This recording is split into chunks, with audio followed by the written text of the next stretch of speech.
លើកទី1ប្រើម្សៅហុយ$45ពីខាង Charlotte Tilbury Oh my god របស់ថ្លៃចឹងណាបងប្អូនគ្នាស្ដើងឯង45រៀលប៉ុន្តែគេថានេះ super blur បងប្អូនគ្នា blur ស្អាតហ្មងឥឡូវយើងសាកជាមួយឈូករបស់យើងមកយើង tap វាតិចតិចប៉ុណ្នេះតាឥឡូវចង់ដឹងយើងកំពុងឆាញណាយើង tap វាចុះមកអូខាងនេះ blur បាត់អូវាស្អាតដល់បងប្អូនគ្នាអត់ត្រូវការច្រើនទេត្រូវការតែបន្តិចទេ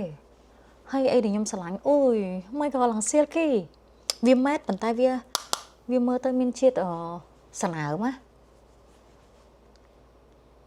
ខាងនេះឡើងឆាញខាងនេះអស់ហើយឃើញទេឥឡូវផាត់មកជារៀងឲ្យមើលសិនអូយស្រឡាញ់ខ្លាំង45មីនិតអត់ស្ដាយទេណាមួយយើងយកមកផាត់មុខខ្ញុំគិតថាប្រើបានយូរវាមិនប្រើអារបស់នៅលើមុខចឹងវាមិនប្រើឆាប់អស់ហ៎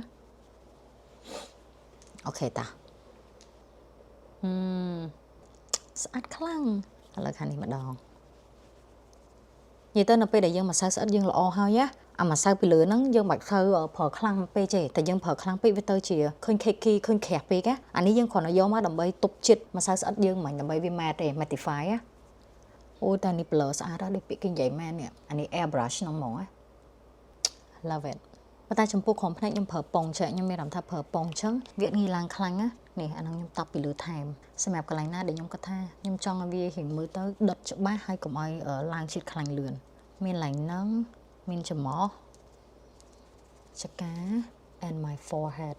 អាហ្នឹងពេលដែលខ្ញុំឡើងខ្លាំងគឺវាឆាប់ឃើញលឿនណាអញ្ចឹងម្ដុំកន្លែងហ្នឹងគឺខ្ញុំយកប៉ុងមក press powder in my face បែបនេះ